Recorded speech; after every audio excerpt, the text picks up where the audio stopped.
Hayatım boyunca anime ve mangalara karşı böyle bir tereddüdüm oldu. Sözün düzü bu tereddüdümün sebebi etrafımdaki insanların biz anime izleyenlere oğlan gözüyle bakmırıq demesiyle olmuştu. Ben de o vaxtlar mal olduğum için onların dediklerine inanmıştım. Tabii ki hayatımı öz elime aldıkça ve insanların fikirlerine yox, öz hayatımı yaşamaya başladıkta bu tereddüdüm yok olup gitti. Artık anime izleyen, manga okuyan birisiyim ve bir şey diyeceğim. Allah sizin belanızı versin. Hayatımı değiştiren hikayeler, inanılmaz dövüş sahneleri, ağlımın ucundan belə keçməyəcək gözəl ve estetik manga panelleri, həqiqətən anime ve mangalar hayatımı değiştirdi.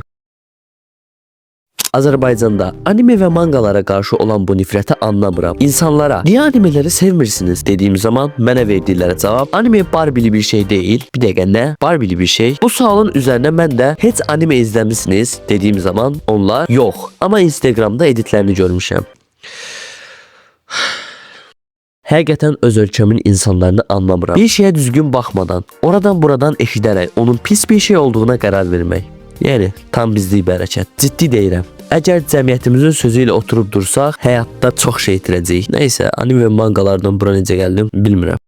Benim ilk izlediğim anime Monster idi. Ciddi deyirəm. Benim kimi ilk defa anime izleyen birinin belə 2-3 saat başından qalxmadığı bir hikayeden bəhs edirəm. Fəlsəfə, dram, sir, sevgi, nifrət, boşluqla dolu olan bu hikaye beni həqiqətən heyran etdi. Təbii ki bəhs etdiyim heç bir əsərdən spoiler verməyəcəm. Çünkü bunları özünüz təcrübə etməsəniz nə dediyimi heç vaxt anlaya bilməyəcəksiniz. Monster'ı bitirdikten sonra Berserk izlemeye başladım. İzlemez olaydım. Düşünün bir şeyi izləyirsiniz, tiksinirsiniz, nifrət edirsiniz. Ama izlemeyi dayandıra bilmirsiniz. Berserk'in animesini bitirdikten sonra hikaye yarım kaldığı için mangasını okumaya başladım. Ve ciddiyim. İlk okumaya başladığım zaman belə düşünürdüm. Yani bunlar şəkildir, anime kadar təsir etmez demiştim. Demez olaydım. Kaş ki yaddaşım silinəydi de bu panelleri görmez olaydım. Ama buna bakmayarak bu manga mənə həyatdakı her bir çətinliyə karşı dik durmağı öğretti. Azadlığın düşündüğümüzden daha değerli olduğunu, hedefi olmayan birinin ne kadar əziyyət çəkəcəyini gösterdi. Sadece Berserk yok tabii ki. Villan, saga, qisas almanın karşılığını, güçlü olmanın ne olduğunu, insanların saf şiddetlerinin sebebini ve daha birçok şeyi mənə öğreten inanılmaz bir felsefi eser oldu. Koko no Hito, yalnızlığın yaxşı ve pis tərəflərini, insanın zövqləri uğrunda neler edebileceğini ve en asası bir insanın necə değişebileceğini öğretti mənə. Daha örneğini getirebileceğim yüzlerlə eser var. Bunları okuduqca, anladıqca, dərinliyinə getdikcə mənim həyatımda çox dəyişikliklər oldu. Artıq ətrafımdakiların fikirləri vecimə belə değil. Sizin de olmasın. İstediğiniz her şeyi öz azad kararınızla verin ve anime izleyin. Çünkü çok əladılar. Anime ve manga izleyenler varsa da yorumlara yazın. Biraz söhbət edək. Ətrafımda anime söhbəti etməyə kim yoktur. Hər bir də abunə olun çünkü belə videolardan